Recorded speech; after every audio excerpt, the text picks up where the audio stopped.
സുരേഷ് എല്ലാം സഹോദരനെ പോലല്ല, സഹോദരൻ തന്നെയാണ് എല്ലാ കാര്യത്തിലും, എപ്പോഴും ഉണ്ടല്ലോ എല്ലാ കാര്യത്തിലും. എത്ര വർഷമായിട്ട് ജയറാമിന്റെ മകൻ കാളിദാസിന്റെ വിവാഹം മംഗളകരമായി ഗുരുവായൂർ അമ്പലനടയിൽ വെച്ച് ഇന്ന് നടന്നു.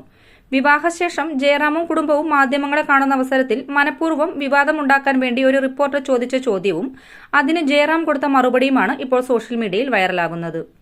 സുരേഷ് ഗോപി ഒരു ചേട്ടനെ പോലെ ചടങ്ങുകൾക്കെല്ലാം മുന്നിൽ തന്നെ ഉണ്ടായിരുന്നല്ലോ എന്ന് ഒരു റിപ്പോർട്ടർ ചോദിച്ചപ്പോൾ ജയറാമിന്റെ മറുപടി ഇങ്ങനെയായിരുന്നു: സുരേഷ് ചേട്ടനെ പോലെ എന്നല്ല, എനിക്കും അശ്വതിക്കും ഒരു ചേട്ടൻ തന്നെയാണ്.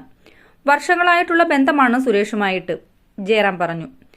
അപ്പോൾ ഒരു റിപ്പോർട്ടർ മനഃപൂർവ്വം വിവാദമുണ്ടാക്കാൻ വേണ്ടി മമ്മൂട്ടിയും മോഹൻലാലും എന്തുകൊണ്ടാണ് കല്യാണത്തിന് വരാഞ്ഞതെന്ന് ചോദിച്ചു. അതിന് ജയറാം കൊടുത്ത മറുപടിയാണ് സോഷ്യൽ മീഡിയയിൽ വൈറലാകുന്നത്. ജയറാമിന്റെ മറുപടി ഇങ്ങനെയായിരുന്നു: ഒരു സിനിമാ നടൻ എന്ന നിലയിൽ അവരുടെ തിരക്ക് മറ്റാരേക്കാളും നന്നായി എനിക്കറിയാം. വർഷങ്ങൾക്ക് ശേഷം മമ്മൂക്കയും ലാലേട്ടനും ഒരുമിച്ച് അഭിനയിക്കുന്ന സിനിമയുടെ ഷൂട്ടിങ്ങുമായി ബന്ധപ്പെട്ട് ശ്രീലങ്കയിലായതിനാലാണ് ഇരുവർക്കും വിവാഹത്തിൽ പങ്കെടുക്കാൻ കഴിയാതിരുന്നത്. പങ്കെടുത്തില്ലെങ്കിലും ഇരുവരുടെയും അനുഗ്രഹം കണ്ണൻ എപ്പോഴും ഉണ്ടെന്ന് എനിക്കറിയാം. എനിക്കത് മതി. അതല്ലാതെ നിങ്ങൾ പ്രതീക്ഷിക്കുന്ന തരത്തിലുള്ള മറ്റു കാരണങ്ങളൊന്നും തന്നെ അതിനില്ല, ജയറാം പറഞ്ഞു.